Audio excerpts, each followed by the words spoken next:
Desde que en septiembre pasado la Superintendencia de Industria y Comercio abrió investigación contra la Federación Colombiana de Fútbol, contra la DIMAYOR y contra 29 clubes por presunta cartelización en la Liga Profesional Femenina, pues no se había sabido mucho sobre ese proceso. Hasta ahora que volvió a la agenda pública de manera sorpresiva, luego de que la representante a la Cámara por el partido Alianza Verde, Katy Jubinao, reveló pormenores de esa investigación que demostraría cómo tanto la Federación como la DIMAYOR y como los clubes investigados pues estarían obstaculizando la promoción y el desarrollo del fútbol profesional femenino, que es el que le está dando glorias a este país en este momento. La selección femenina de fútbol de Colombia ha participado en 3 copas mundiales y 2 torneos olímpicos, mientras que a nivel regional, pues, ha sido subcampeona de la Copa América Femenina en el 2010, 2014 y el 2022. En esos mismos años gloriosos, el fútbol masculino está echando pero para atrás. Según la investigación de la SIC, los clubes de fútbol investigados con la participación de la DIMAYOR, pues habrían estandarizado cláusulas laborales que van contra el derecho al trabajo que tienen las jugadoras y que están hechas bajo los cánones patriarcales y machistas, con que hasta hoy se mira el fútbol femenino.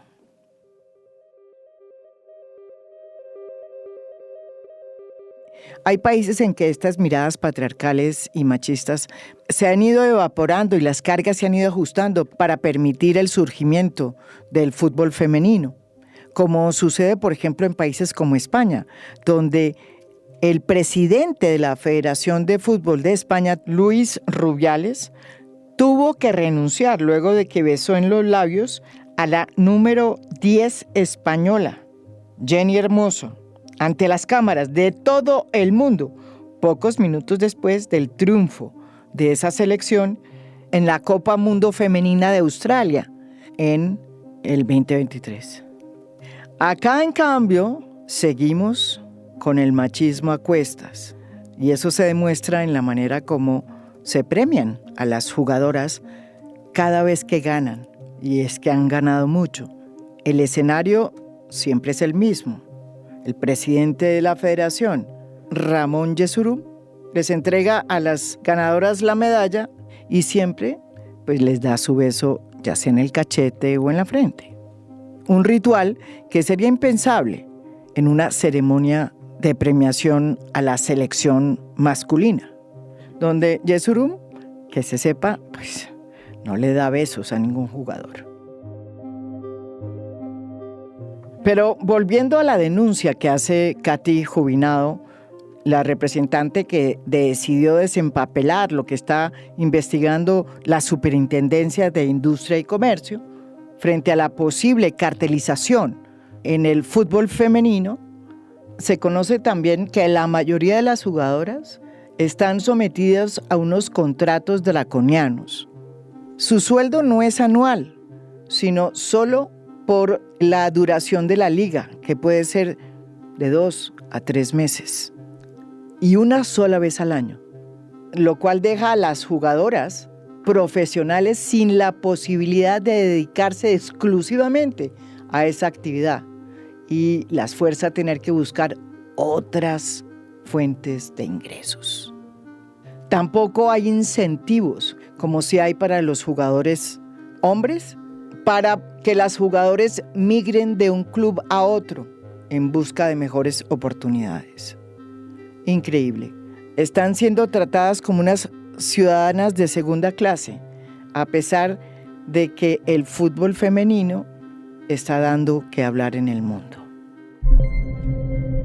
La colombiana Linda Caicedo llegó a la capital española para cerrar su traspaso al Real Madrid. La delantera fue escogida como mejor jugadora de la pasada Copa América Una jugadora que acabó de cumplir colombiana 18 Mayra años. Ramírez se ha convertido en el fichaje más costoso en la historia del fútbol femenino, luego de ser transferida del Levante de España al Chelsea de Inglaterra.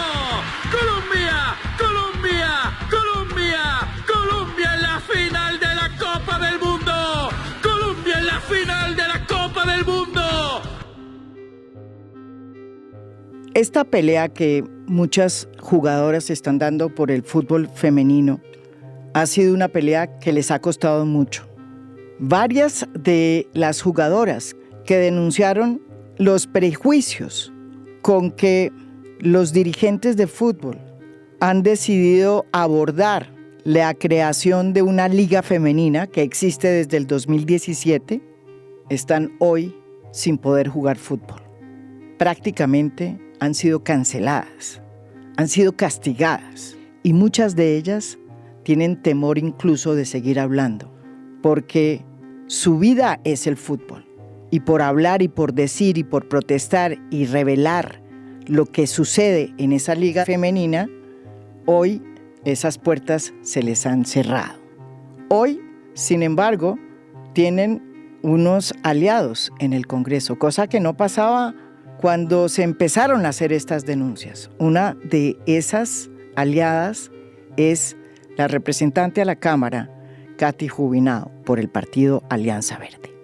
Ella va a estar aquí con nosotros, junto con Manuela Acosta. Ella, además de haber sido futbolista profesional, fue antes que todo psicóloga con magíster en desarrollo organizacional. Jugó en 5 equipos, en el Michigan State University, en el Inter de Milán, en Equidad, en Santa Fe y en Millonarios. Ella ha dado muchas peleas y aunque dice que ya está de retirada, pues desde hace un tiempo decidió crear una nueva liga femenina para hacerle competencia a la liga de la DIMAYOR. Y fíjense, le está yendo muy bien. Bienvenida, Manuela, y muchísimas gracias por estar aquí en A Fondo. Sé lo difícil que es hablar con la verdad en este tema y entiendo que muchas de ustedes tengan miedo al alzar la voz. María, gracias. Y al final yo siempre he dicho que cuando uno tenga argumentos no debería tener miedo a alzar la voz. Yo llevo 5 años en una premisa y es que siento mucha compasión por mis colegas que les cuesta hacerlo, porque entiendo que yo ya me la jugué toda en el fútbol y ya el dolor no es dentro de la cancha, pero también entiendo que si uno no tiene estos espacios de visibilidad es muy difícil que las cosas cambien.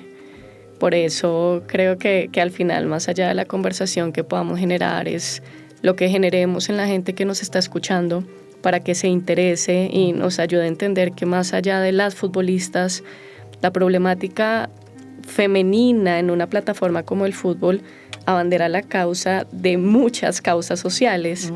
Entonces siempre me gusta decirlo que no hay que hacer la causa para abanderar la causa. Representante Jubinao, ¿usted encuentra escandalosos los hallazgos de la SIC?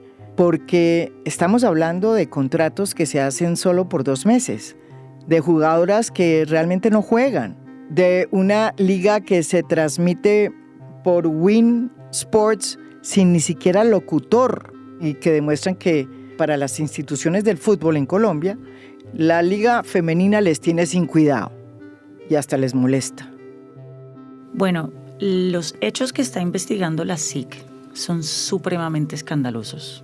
Y lo primero que habría que decir aquí es que necesitamos que realmente la sociedad, la hinchada, los medios, los políticos, entendamos que estamos ante un fenómeno de precarización de derechos laborales, de violencia económica, como bien lo dijiste hace unos minutos, sistemática, y de violencia basada en género, sistemática, porque eso es lo que está realmente detrás de lo que yo le he llamado una estrategia deliberada para mantener chiquita y de bajo perfil la liga femenina. ¿Qué está investigando entonces la SIC? Una presunta cartelización que inicia en 2017 cuando inicia la liga. La liga femenina. Y eso es importante anotarlo porque lo que está investigando la SIC al final es una violación del régimen de competencia. Entonces, aquí lo primero que habría que decir es que por estos acuerdos por debajo de la mesa, por directrices de la DIMAYOR que hicieron los clubes, desde el comienzo no se le ha permitido a la Liga Femenina operar en libre mercado, como sí lo hace la Liga Masculina. La Liga Masculina con la DIMAYOR opera en libre mercado. Los jugadores negocian sus salarios dependiendo de sus talentos, de su visibilidad, de lo estrellas que son, del momento en el que están. Ellos también cobran por el uso de su imagen. Es decir, ellos operan en un régimen de competencia y se van al club que mejor condiciones les dé y se mueven libremente entre clubes y pasan a clubes internacionales, etcétera. ¿Por qué las chicas no han podido hacer lo mismo? Porque desde el comienzo, de nuevo, en una estrategia entre la DIMAYOR y los clubes, ellos estandarizan los contratos de ellas. Y esto es grave por una razón. En los estatutos de la DIMAYOR, ellos no se pueden meter en asuntos contractuales, ni administrativos, ni laborales de los clubes, por estatutos de la DIMAYOR. Entonces, ellos están violando sus propios estatutos al hacer esto. El arsenal probatorio que tiene la SIC es bastante sólido. Hay correos electrónicos, hay chats, hay circulares, hay directivas de comunicaciones que la DIMAYOR le compartía a los clubes. Entonces, estandarizan los contratos y eso tiene varias consecuencias. Uno, la duración de los contratos. ¿Cuál es el problema de las chicas? Que la liga siempre ha sido muy corta. Ha durado 2 meses, 3 meses. Ahorita este año está durando 6 meses, pero ya como más por presión. El resto del tiempo del año ellas no tienen contrato. Entonces, ¿qué dijo la DIMAYOR? Que las jugadoras tengan contrato por el término de duración del torneo. Pero eso no es lo más grave. Lo más grave es que los clubes incumplieron con eso y les terminaban los contratos a las jugadoras apenas el equipo era eliminado del torneo. Es decir, si el equipo duró 15 días y lo eliminaron, a los 15 días le cortaban el contrato a la jugadora. Entonces, eso es una barbaridad. Lo otro, techos salariales. Entonces, ellos fijan 4 categorías. En la primera categoría no les pagan absolutamente nada a las jugadoras, son jugadoras aficionadas, a veces les dan un auxilio de transporte. Manuela, ¿qué implica la figura de la jugadora aficionada? Explíquenos. Digamos que en el fútbol masculino se utiliza cuando se quiere hacer la transición entre lo que es el fútbol aficionado y el fútbol profesional. En el fútbol femenino se usaba un poco a razón de que muchas futbolistas querían acceder a becas educativas en otros países, tipo Estados Unidos, pero hoy la verdad es que es una figura que se ha tergiversado un poco en función de ahorrar costos. Pero como lo dice Kate, el problema de ese tipo de vinculación es que quita otras garantías y el fútbol sigue siendo un deporte de contacto. Entonces, ese es el riesgo más alto al no tener las garantías de un contrato laboral. No poder acceder a una póliza de salud. O sea, que se extienden como esa figura para evitar que se haga un contrato formal. Eso es lo que estoy entendiendo. Sí, hubo, digamos, una época en la que se intentó, y yo podría aseverar que el único año antes de esta liga donde todas las jugadoras tuvieron contrato, y fue por una coyuntura llamada COVID, fue durante el 2020 que logramos que todas tuvieran un contrato por los riesgos que existían en ese momento. Pero hoy, hasta último momento, y en las negociaciones que se había hablado, era que una plantilla de 30 jugadoras, 15 tuvieran que tener contrato y las otras tuvieran otro tipo de vinculación, como la figura de jugadora aficionada a prueba. Pero entonces, en esos digamos, niveles, el tope es 4 millones de pesos. Entonces, la SIC investiga que los clubes que, digamos, recibieron esa directriz de la DIMAYOR, efectivamente manejaron esos topes salariales, y eso también es muy grave porque de nuevo se viola el régimen de competencia. ¿Cuál es el incentivo para una jugadora de ser la mejor, de destacarse y de que se la lleve un club a nivel internacional? Pues que llega a negociar con mayor poder, claro, y le tienen que pagar más plata. Como pasa en el fútbol. Como pasa en los deportes, ¿no? Entonces, en Colombia, con ese acuerdo, ¿qué sucedía en la práctica? Pues desaparecían los incentivos para las jugadoras de ser mejores porque los clubes les ofrecían exactamente los mismos rangos salariales. Entonces, eso es una precarización evidente de derechos laborales además. Lo otro que hicieron, que es gravísimo, es que rechazaron patrocinios, tanto del sector público como del sector privado. Y esto es muy incoherente con el discurso que ellos manejan todo el tiempo de que la Liga Femenina es un encarte, porque es deficitaria, porque no dan los números, porque bla, bla, bla, bla, bla. ¿De qué están hablando entonces si llegó un patrocinador internacional grande y les dijo, les patrocinamos el torneo de la Liga Femenina el año completo, nosotros le pagamos a las jugadoras, transmisiones televisivas, todo? ¿Y qué pasó? ¿Y en qué momento se cayó la negociación? Cuando la marca patrocinadora le dijo a la DIMAYOR, pero nosotros le pagamos directo a las jugadoras, nosotros pagamos directo, ¿no? Y entonces en ese momento la DIMAYOR dijo, no, esa plata tiene que pasar por nosotros. Y entonces el patrocinador le dijo, entonces no, y entonces la DIMAYOR dijo, y entonces no, y se cayó. Y desde el sector público, también el Ministerio del Deporte, y hay que reconocerle a este gobierno que el Ministerio del Deporte les ofreció 1.500 millones de pesos para la Liga Femenina. Y ellos terminaron ejecutando ni la mitad, porque cuando llegaron... La DIMAYOR. La DIMAYOR. La DIMAYOR resolvió no terminar de ejecutar el recurso, no ejecutó algo como 700 millones de pesos, entre 500 y 700 millones, puedo estar como en ese rango. Y le dijeron al gobierno nacional, ¿sabe qué? Esa plata ya no la vamos a ejecutar. ¿Por qué? Y esto está en las actas que tiene la SIC. Dice uno de ellos, no queremos estar sujetos a la vigilancia de los entes de control, y dice, entre comillas, esto va a ser un desgaste. Entonces no recibieron la plata. Entonces, si ellos no reciben platas, ni del sector privado, ni del sector público para la Liga Femenina, entonces ¿cómo van a impulsar la Liga Femenina? Pero peor aún, ¿cómo van a decir después que es que la Liga Femenina no da plata cuando ellos no dejan que se le meta plata a la Liga?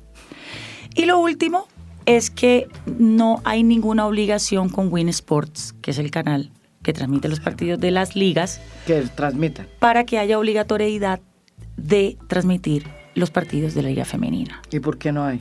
Porque no quieren. Porque no quieren. Y cuando los transmiten es vergonzoso, porque a veces no hay narrador. Es como si fuera una transmisión por YouTube muda. Entonces, es simplemente como la imagen, ni siquiera hay marcador, no hay narrador.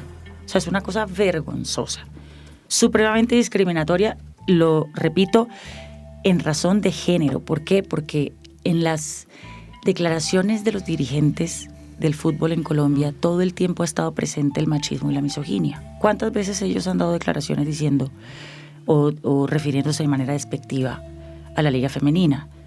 Que es un caldo de cultivo de lesbianismo, que es que ellas son más tomatrago que los hombres, que es que la Liga Femenina es un encarte y no da, que es que las mujeres son más complicadas porque son más sensibles. Entonces a ellos en los entrenamientos o en los viajes les toca lidiar con ellas y es que ellas se entristecen y en cambio los hombres no. Los hombres son dicharacheros y contentos. Esto está en la investigación de la SIC.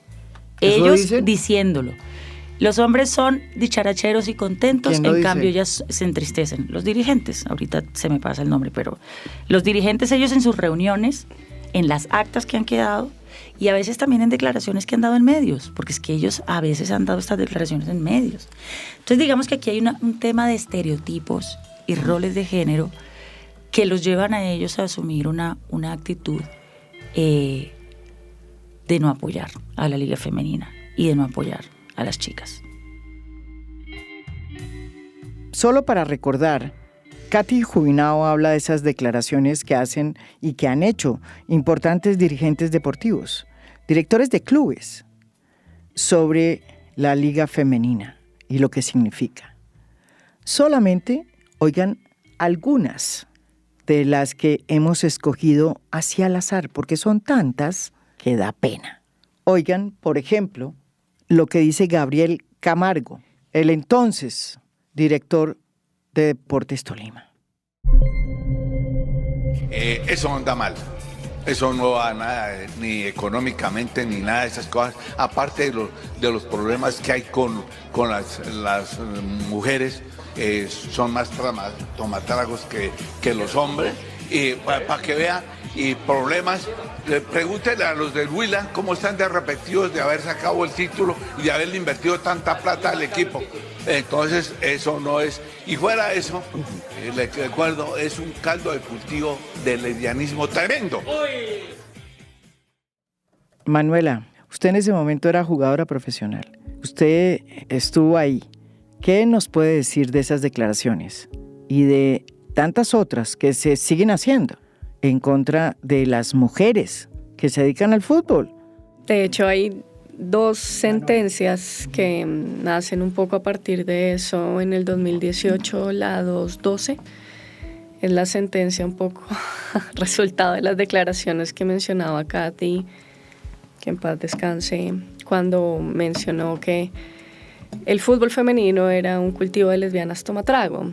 Y pues eso terminó siendo demasiado mezquino, al margen del lesbianismo, al margen de la expresión. Lo que resaltó es que no era un tema aislado, sino que sistemáticamente la Corte llegó a definir que había un problema en el ecosistema del fútbol femenino. Y de hecho le dio lineamientos a Mindeporte, a DIMAYOR, a Federación, de llevar a cabo todas las acciones afirmativas necesarias para que eso cambiara. Nosotras creo que hemos tenido 2 sentencias históricas, la 212 y la 366. Para contexto, María Paz Mora y su papá interpusieron una tutela después de lo que cuenta Manuela, porque en un torneo de Bogotá efectivamente fue eliminado el equipo en el que jugaba ella como arquera con el argumento de que las niñas no podían jugar con los niños. ¿Por qué los niños y las niñas no pueden jugar juntos? Eso fue lo que dijo María Paz Mora. Esa fue la de María Paz Mora, una chiquitina que jugaba la pony fútbol, era arquera, y cuando su equipo llegó a la fase final, le dicen que hay una irregularidad. El equipo contrario le dice al entrenador que hay una irregularidad. Y el árbitro en ese momento dice que cuál era la irregularidad. Y era que había una niña disputando el campeonato. Eso hizo que, normalmente, ¿qué pasa? Y me sumo un poco a la premisa de uno puede elegir ser víctima de esa situación o enfrentas un poco la situación. Se encontraron con un papá súper empoderado, el papá de María Paz, que lo llevaba hasta la corte. La corte dijo: si no van a hacer categoría mixta, entonces el torneo tendría que acabarse, tiene que haber una categoría femenina. Y es por eso que la Pony... No, la Pony es un torneo de fútbol aficionado, crea la categoría femenina. Por ese acto en ese momento. Y lo mismo un poco con la 212, y es... Yo me sumo un poco, creo que ahora son más cuidadosos en la diplomacia, pero creo que la reivindicación de los derechos de las mujeres no es solo el reconocimiento público en escenarios como medios de comunicación, sino la redistribución de los recursos. Y ahí es donde seguimos estando de manera inequitativa, porque la redistribución no solo es en los salarios, el salario es lo más visible, pero la redistribución también tiene que ver con infraestructura. Hace unos años, cuando hicimos aquí en A Fondo un podcast con otras jugadoras, hablando sobre la necesidad de que se instituyera para siempre la Liga Femenina, una de las grandes peticiones que hacían ustedes, Manuela, era que muchos clubes pues no tenían ni siquiera baños para mujeres porque los baños eran para hombres. Comenzando por eso, quiero preguntarle, después de tantos años de que existe ya la Liga Femenina, ¿eso ha mejorado? Sí, digamos que yo creo que hay algunos que han mejorado. Si uno habla de clubes grandes como Nacional, tiene una gran infraestructura, de hecho una de las mejores a nivel país. Millonarios hace sus esfuerzos, tienen camerinos, pero hay muchos otros que no, y esa es la realidad. Yo hablaba ahorita un poco con Katy, hay unos que creo que están haciendo las cosas bien. Si uno también no podemos ser tan mezquinos que todo va mal, pero hay otros que lo hacen muy mal. Lo hacen tan mal desde los procesos. ¿Qué quiere decir? Que cuando arranca, el problema más grande de nuestras ligas es que terminan y jamás sabemos con certeza cuándo inician. Es decir, no hay un calendario fijo. No hay calendario. Que primero asegure la continuidad deportiva. Las mujeres, hay una data que es súper ácida, las mujeres nos estamos retirando a los 28 años a nivel LATAM, porque no hay garantías de ningún tipo en esta profesión. Solo el 24% de las mujeres pueden vivir del fútbol. Solo el 24%. Eso quiere decir que el otro 76% a nivel LATAM se tiene que dedicar a otras cosas. Y pues siempre lo he dicho, ser deportista de alto rendimiento y hacer otras cosas es difícil. Así uno diga que lo puede hacer, pero es difícil. Entonces, la infraestructura es uno de los temas. Los procesos. Dentro del reglamento del jugador está estipulado que tú podrías firmar contratos solo por el tiempo de competencia, que era un poco lo que mencionaba acá. Eso es lo que te iba a preguntar. O sea, hoy por hoy, al año, ¿cuántos sueldos se reconocen? O sea, ¿cómo es que es el contrato? ¿Es todavía solamente por 2, por 3 meses o es por el año? Normalmente, ¿qué están haciendo hoy los clubes? Los que firman contrato, ¿no? Sí, los que firman, que son la mitad, según tengo entendido. Digamos, de una plantilla de 30 está un poco sobre la mesa que debían tener al menos 15 con contrato. Hay algunos que tienen todas. Eso ha cambiado porque, digamos que también se ha notado una diferencia donde algunos han querido conservar ciertas jugadoras, equipos muy pocos que llevan procesos. El problema real de eso es que cuando uno tiene una liga de 6 meses, algunos reconocen la pretemporada. Antes de arrancar un torneo hay una fase como de adecuamiento. Sí, nuevamente. Algunos reconocen ese mes. Podría decirse que son 7 meses, algunos otros no. Muchos equipos este año lo que hicieron es hacer convocatorias abiertas. Así es cuando uno empieza a medir las brechas. En el fútbol masculino eso nunca pasa a nivel profesional. Normalmente, para que un jugador llegue a un tryout de un fútbol profesional falta muchas cosas. En nosotras hay una frontera muy difuminada entre lo que es lo aficionado y lo profesional, tal punto que una niña de 14 años puede llegar al fútbol profesional, con los riesgos que eso también implica. Entonces, si ustedes se dan cuenta, no es solo el salario, es todo lo que hay detrás. Lo que mencionaba un poco Katy es, solo se presenta una jornada, una fecha por jornada, que es el partido como más importante. ¿Solo una fecha por jornada? Y los demás se transmiten por unos links que hoy todavía nos sorprende. No porque, digamos, entiendo que hay unas concesiones sobre las cuales Win tiene que transmitir esos partidos, que son unos escenarios muy altos, porque la calidad de las transmisiones de Win es la mejor. Pero lo que no se entiende es que con tantos recursos que hoy tendríamos para hacer alianzas con una universidad, para tener un narrador, un marcador, no se están gestionando. Es decir, uno tiende a creer que los intereses, por supuesto que el fútbol es privado y el fútbol tiene que ser rentable, pero lo que siempre he dicho es, estamos perdiendo una gran oportunidad porque nosotras hicimos una investigación hace 3 años que decía que la curva de rentabilidad del deporte femenino podía ser del 39% anual. Es decir, si uno le da la vuelta un poco a esta narrativa, esto no es un tema de caridad. ¿Y cómo se explica que en medio de tanta incertidumbre, tanta desajuste y tan poco reconocimiento por parte de las organizaciones del fútbol colombiano se esté produciendo esta cantidad de buenas noticias por parte del fútbol femenino?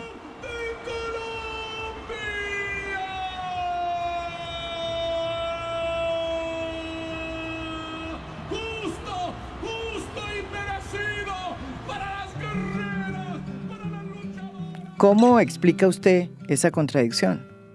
Pues, y si yo lo extendería ni siquiera a Colombia, porque al final esto es un fenómeno global. La camiseta más vendida en la historia del mundo fue de la selección norteamericana en el Mundial del 2019. Ahí empezamos a marcar hitos, cuando empezamos a entender el fútbol puede ser una plataforma muy disruptiva, porque el fútbol, no sé si de ventaja o desventaja, pero es el opio del pueblo. Es el deporte que moviliza masas, pero también es el deporte que, me sumo un poco a las palabras ahorita de Katy, FIFPro, que es la Asociación de Futbolistas Internacionales. Hagan de cuenta un poco lo que sacó el FUTPRO acá, Colombia más chiquito. Sacó un informe el año pasado, decía que el 40% de las futbolistas han percibido que el fútbol promueve las violencias basadas en género. Pero es que es solo ir a un estadio. Si uno va a un estadio es como el elogio a la cultura misógina. Entonces, nosotras no estamos exentas de eso, pero hoy el fútbol femenino tiene una curva de rentabilidad muy alta. La única diferencia que digamos, esto es mandato de FIFA, para explicarlo más sencillo, porque no hemos tenido ese boost que va a venir. Hay dos mecanismos que vuelven el fútbol muy atractivo en los hombres. Son los mecanismos de solidaridad y los derechos de formación. Hoy ya se están empezando a conceder en el fútbol femenino, es decir, voy a ponerlo menos adornado, porque era tan rentable llevar a una casa hogar a 20 jugadores, porque uno de esos te totea y lo venden al fútbol europeo, y tienes una regalía, llamémoslo así, El club. que te quedan a ti, a tu cantera, a la formación, y a la familia, y a su núcleo. Eso en el fútbol femenino no estaba, porque la FIFA dijo que para que el desarrollo se diera orgánico, no tocaba poner esas trabas. Y la verdad que eso es un motivador. Al final, si esto es un negocio, sigue siendo un motivador. Hoy ya se están activando. Que es que el club termine siendo beneficiado. Okay. Sí, que el club, que los entrenadores, que la familia. La familia que ayudó a la deportista a crecer. Así es. Y eso va a pasar muy pronto. Es decir, el fútbol femenino también se va a volver un negocio, eventualmente. Y porque de hecho se habla que el deporte femenino es el futuro y no estamos tan lejos de eso. Entonces yo creo que si en Colombia dejáramos un poco la disyuntiva entre, comparto, si uno le pone números, no habría razón por la cual hoy el fútbol femenino no debería estar siendo rentable. Vean, la selección Colombia femenina hoy está en el puesto 23 de 193, en un lapso de tiempo hiper más corto que la selección masculina. En el Mundial donde llegaron a cuartos, que el partido en el que salimos fue con Inglaterra, ese partido que fue el 12 de agosto de 2023 tuvo un rating de 8.8 a nivel nacional. O sea, eso es un rating muy alto.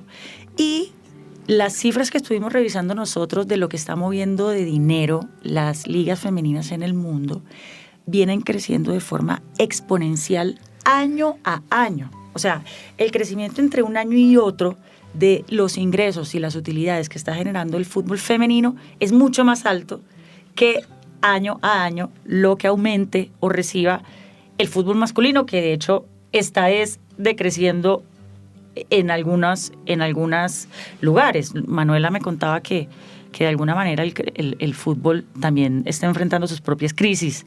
Entonces, si en medio de eso lo que estamos viendo que más está creciendo en términos de ingresos es el fútbol femenino, las jugadoras femeninas a nivel internacional están ganando anual entre $50,000 y $10,000. Entre $50,000 y $10,000. Las de Estados Unidos, acá, están ganando entre $2,000 y $3,000 y $4,000 al año. Entonces realmente no es coherente lo que está haciendo la DIMAYOR con las cifras y los números que nos están demostrando que el fútbol femenino es lo que está creciendo. Y si ellos fueran inteligentes y de verdad fueran hombres de negocios, pues estarían actuando de una manera totalmente distinta, porque estarían viendo de alguna manera una gallina de huevitos de oro en la liga femenina.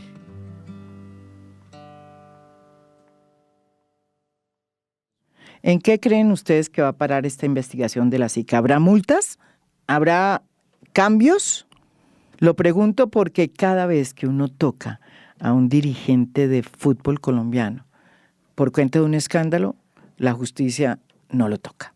Sucedió con el capítulo que tuvo Colombia del escándalo mundial de coimas en la FIFA. Por cuenta de ese escándalo, el expresidente de la Federación Colombiana de Fútbol, Luis Bedoya, se entregó a las autoridades en el 2015 tras aparecer en la lista de personas buscadas por el escándalo de corrupción de la FIFA en América del Sur. A pesar de que Bedoya se declaró culpable de haber recibido dinero para beneficiar a terceros en los derechos de la transmisión por televisión de las eliminatorias de la Conmebol, no pasó nada en Colombia. En ese momento, la Fiscalía abrió varias investigaciones contra la Federación Colombiana de Fútbol, una de las cuales tuvo que ver con los casos de la reventa de boletería para partidos de la selección y que tenía que ver con un presunto lavado de activos. Pese a que la Superintendencia de Industria y Comercio sancionó con una multa a la Federación, la Fiscalía de Francisco Barbosa decidió archivar esos dos procesos. ¿Esta vez va a pasar algo? Lastimosamente esa es la sensación, que los dirigentes del fútbol vienen desde hace muchos años involucrados en diversos escándalos, que los han investigado por diversos cargos y diversas situaciones y al final nunca pasa nada. Esa es la sensación que hay. Esperemos que no sea eso lo que pase en esta investigación concreta con la SIC. ¿En qué está la SIC ahorita? La SIC está revisando una figura que ofrecen los investigados a la SIC, que se llama un ofrecimiento de garantías.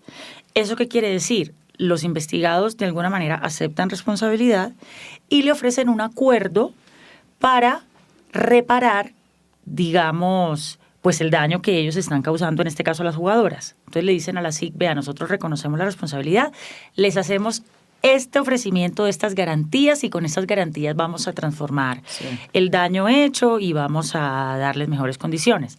La SIC entonces revisa y pondera si lo que están ofreciendo como garantías realmente es suficiente o no para reparar la situación.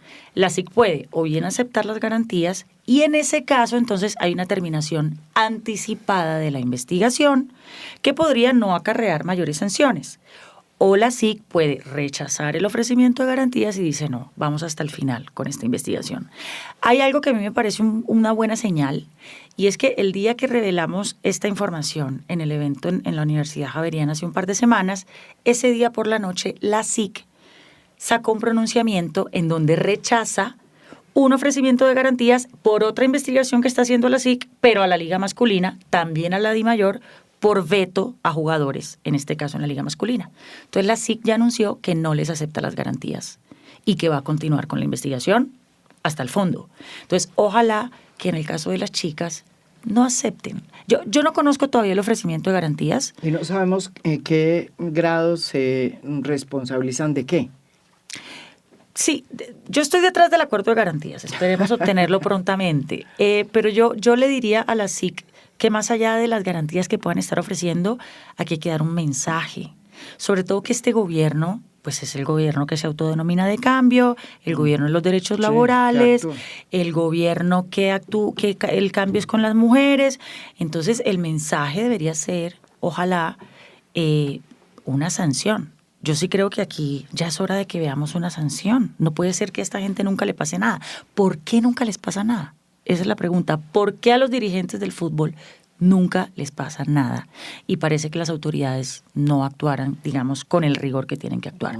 Yo espero que la doctora Rusinque entienda que la selección femenina ya se volvió una causa de país. Por esa vía hay que impulsar a la liga y no podemos permitir que todos estos estereotipos de género, machistas, misóginos incluso, queden en la impunidad o queden simplemente recibiendo una sanción menor que porque ofrecieron un acuerdo de garantías. La verdad es que yo creo que a la SIC sí le quedaría muy mal y al gobierno le quedaría muy mal terminar esta investigación de manera anticipada. Ojalá se vayan hasta el fondo y tienen la posibilidad de multarlos hasta con 100,000 salarios mínimos legales vigentes. Eso le permite la ley a la SIC. Entonces, ojalá que veamos sanciones de verdad. Manuela, ¿cuántas son las camadas de jugadoras de fútbol que les ha tocado pelear por abrirse campo y por lograr un espacio en el fútbol colombiano? Yo creo que la mía es como la tercera camada. De hecho, desde que empezamos un poco a abanderar esta causa, si ese fuera como la palabra, yo siempre crecí sin referentes femeninas, digamos que desde que le fascinaba el fútbol. Sí, pero era curioso porque hace algunos años entendí que yo aprendí a soñar en abstracto, porque al final yo no tenía mujeres. Y me parecía extraño que en Colombia no tuviésemos referentes, que de hecho fue cuando arrancamos este proceso. Nosotros arrancamos en el 2017 con 12 capitanas de equipos, amigas, éramos amigas, porque al final todas habíamos jugado juntas en diferentes ciudades. Y nos propusimos que esto tenía que tener un argumento, y siempre decimos un poco una maratón y no un sprint, es decir, sabíamos que esto iba a ser de largo aliento. Y sabía que lo más importante era contar esa historia de las no visibles. De hecho, yo hago parte de la generación de las superpoderosas, pero nosotras no fuimos las pioneras del fútbol en nuestro país. Fueron otras, ¿cierto? Sí, de hecho, en esa investigación, y pues de investigación estoy hablándoles de con los recursos que teníamos un poco con las uñas, pues, y digo con las uñas, yo jugué en un equipo de una pionera, que fue una de las mujeres más revolucionarias a nivel Bogotá, que fue Patricia Vanegas, y ella fue entrenada por, creo que la pionera más importante que tenemos en nuestro país, que es Miriam Guerrero, que fue la primera capitana de la selección de 1998. Nosotros tenemos una historia de hace muchos años. Cuando yo me reuní con Miriam, entendí que el problema era más amplio que las futbolistas, porque ella se fue a jugar a Rusia cuando aún era la Unión Soviética, y cuando vuelve a Colombia, crea los primeros equipos en apoyo también digo que a veces creemos que esto nos toca solas a las mujeres, pero la verdad es que hay unos hombres de unas nuevas masculinidades maravillosos que nos han apoyado hace muchos años. Y ella creó ese equipo con un hombre que no le gusta mucho que hable de él. Siempre se mantiene invisible. Es una historia que se está volviendo muy visible. Sí. Crean este equipo, y en ese equipo ella empieza a estudiar para ser entrenadora y logra llegar a una categoría importante de entrenadora de fútbol masculino. Pero en el 2008 la sacan solo por el hecho de ser mujer. Entonces, cuando uno empieza a darse cuenta, se da cuenta que es más grande que las futbolistas. Hay entrenadoras, hay fisioterapeutas. Es muy raro que una entrenadora llegue a ser directora técnica de un equipo masculino. Entonces, cuando se acaba la liga profesional femenina, también se le cierra la posibilidad a ella. También a las médicas, que tampoco son tan visibles, y las árbitras. Es muy raro. Ustedes jamás ven una mujer pitando en fútbol masculino. Es muy raro que eso pase. Entonces, yo me di cuenta que la historia tenía que ser más amplia, y que a nosotras, esa generación de las superpoderosas, nos hicimos muy visibles en los sudamericanos, porque empezamos a ganar y en Nueva Zelanda, pero había unas que ya habían hecho parte de ese trabajo. Entonces, yo, si me lo preguntas, creo que con estos acontecimientos no es que caigan las esperanzas prendidas, pero creo que tenemos que hacer muchas cosas desde afuera que muestren que el sistema está obsoleto, porque hace mucho tiempo el sistema está obsoleto, pero el sistema en sí no va a cambiar. Y lo digo, al final la historia es cíclica. Lo que estamos viendo hoy va a pasar en unos años. Yo lo que creo es que las mujeres tenemos que tener muchas más garantías nosotras, y siempre le digo un poco a las chiquitas, hoy la puerta está abierta, pero acuérdense que a las mujeres nos toca reivindicar nuestros derechos una y otra vez. Todo el tiempo. Nosotros nos toca probar siempre más que todos los demás, en todas partes, no solamente en el fútbol. Tal cual. De hecho, tú decías algo, y sí, siempre que me invitan a algún lado les digo a ellas, porque a mí lo que hoy me preocupa, la puerta se está abriendo, las competencias se están extendiendo y tenemos ligas más largas con garantías que van a tener que migrar eventualmente. Pero lo que siempre les digo a ellas es, porque ya hay muchas chiquitas que el fin, a diferencia mía, yo nunca soñé con ser futbolista profesional, porque nunca vi esa posibilidad, ni siquiera palpable, no existía, pero hoy ellas sí. Y por llegar allá ya no quieren estudiar. Una de las cosas que más me ha impresionado siempre que hablo con ustedes, con las futbolistas colombianas, es que a diferencia de los futbolistas hombres, ustedes son profesionales en una disciplina. Me imagino que es porque les tocó estudiar porque no podían vivir del fútbol. Y eso, paradójicamente, que podía haber sido un obstáculo para no desarrollar su potencial como futbolista, pues les ha dado la fuerza y el poder para emprender esta lucha y lograr muchos cambios. Usted, por ejemplo, decidió hoy montar una liga distinta a la liga de la DIMAYOR. Usted dice que es una liga complementaria, bueno, pero es también una liga por fuera de la liga que, según ustedes, no les reconoce sus derechos. Quise quise apoyarlos siempre, digamos que también otra de las cosas que les decía a mis colegas, yo creo que soy una feminista apasionada, pero siempre me he alejado de lo bélico, que es como la gran diferencia. Y siempre les dije que teníamos que empezar a crear soluciones, no más problemas y más quejas. Y creo que y siempre lo digo abiertamente, estamos en un país donde necesita más acciones de hecho y menos ideas. Porque todo el mundo dice, voy a crear una liga. ¿Por qué no crear una liga? Porque no se salen del sistema. No es tan sencillo hacerlo, dependiendo del fin que uno tenga. Hace 3 años creamos un proyecto, bueno, de hecho ya hace 4, que se llama Transformándonos, que de hecho desde su nombre tenía un poco la vocación de buscar transformar el sistema, no cambiando lo que está dentro. Al final yo creo que hay unos intereses que la gente lo dice a voces pero que nadie entiende. Y nosotras lo que hicimos fue diseñar con base en 2 modelos, porque esto no lo inventamos en Colombia. Ahorita hay 2 ligas muy exitosas, la Liga Alemana y la National Women's Soccer League. Nos reunimos con las directoras de ambas ligas, con mis socias de ese momento, y buscamos replicar el modelo. No era tan difícil.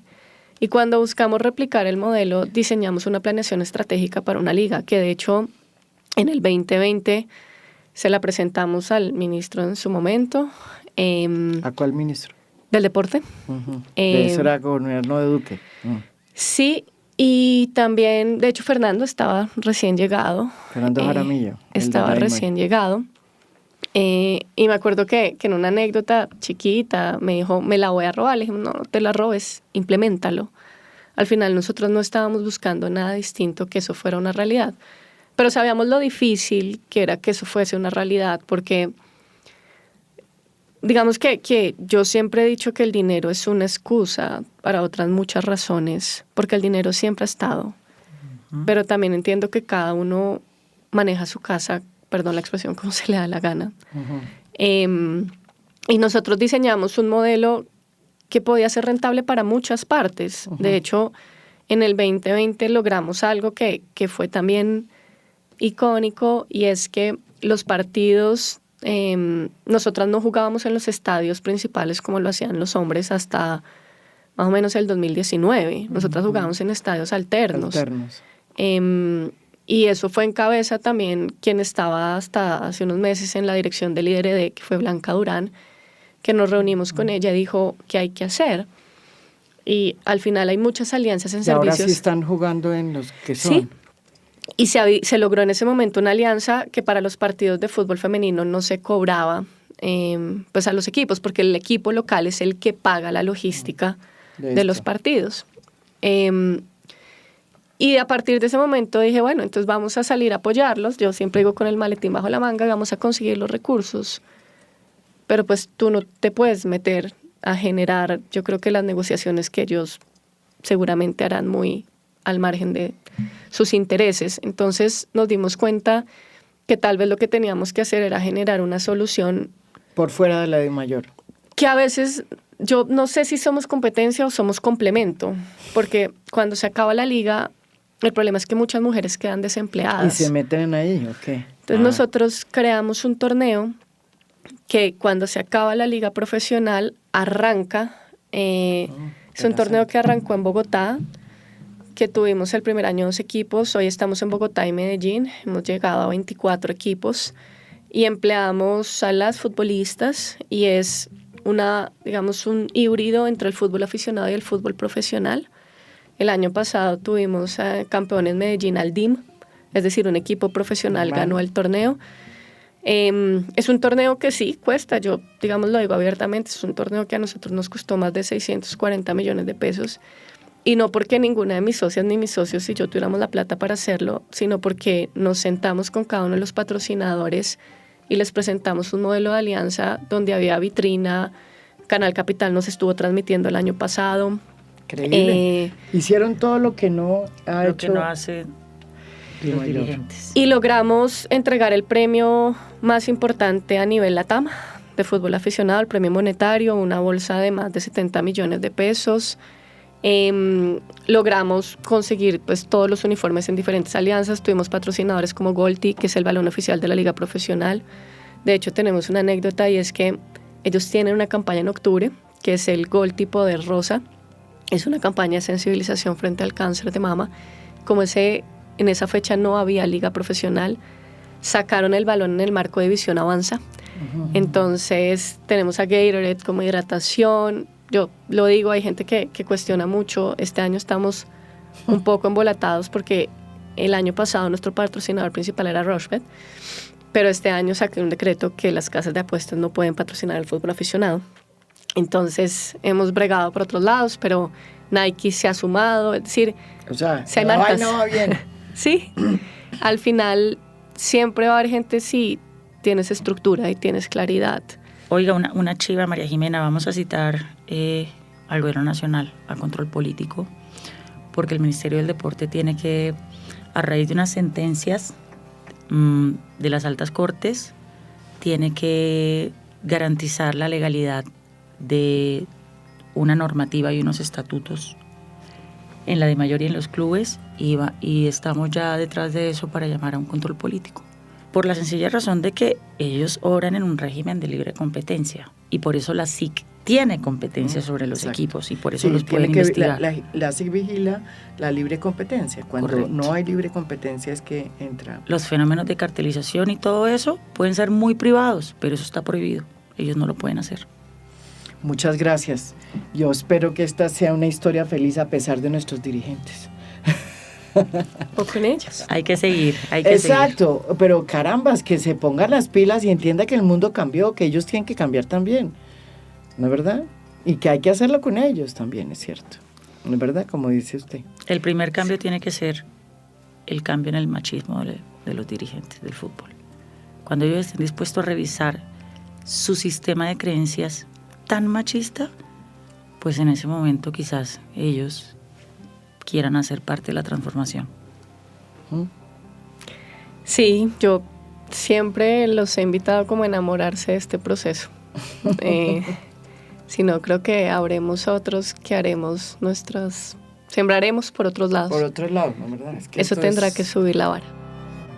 Evidentemente lo que está pasando es que, a diferencia del fútbol masculino, donde las canteras en las que crecen los buenos jugadores pertenecen a los clubes deportivos, en el fútbol femenino, las canteras de esas jugadoras que hoy estamos admirando, pues han sido no los clubes, sino las asociaciones formadas por las pioneras, las primeras mujeres que le jalaron a crear clubes para que las mujeres que les gustaba el fútbol pudieran jugar. De hecho, hoy las canteras del fútbol profesional, hasta hace 3 años, los equipos grandes, Santa Fe, Millonarios, Nacional, empezaron a hacer canteras de fútbol femenino. Pero realmente las canteras de las primeras ligas profesionales fueron los equipos de las pioneras. Los equipos. Esos son... Y no los equipos tradicionales. de No, fútbol. porque ellos no tenían mujeres ni niñas. Para ponerlo en esos términos, no había niñas que se volvieran mujeres que juegan fútbol, sino quienes tenían los equipos femeninos acá. En Bogotá, quien mandó un poco la camada fue Patricia Vanegas. Sí, sí. Ella creó hace muchos años un club que se llamaba Internacional de Bogotá, que ahí salimos muchas a Selección Colombia, y pues estuvimos las hermanas Increíble. Arisa, Paula Forero, Natalia Gaitán, Ilana Milquez, todas las futbolistas de la selección salimos un poco de ahí. De ahí, de ese semillero. Paola Sánchez, sí. Pero ahora sí ya hay canteras de equipos. Ahora sí, digamos, ese es un fenómeno que empezó a nacer como hace 3 años, pero las primeras en Antioquia, Liliana Zapata con Formas Íntimas, María Margarita Restrepo, Luz Estel, o sea, todas las pioneras crearon, sí, con sus recursos, equipos de mujeres que jugaban las ligas. Y por eso entonces no hay todavía B y C. Pues no hay, es porque no hay. Hay muchas mujeres no ya hay bien jugando la fútbol, todavía. pero no hay estructura. Por eso yo siempre digo que la selección es una gotica, la liga es la punta del iceberg, pero lo que hay ahí para abajo Es mucho más amplio. Esto es A Fondo. Mi nombre es María Jimena Duzán.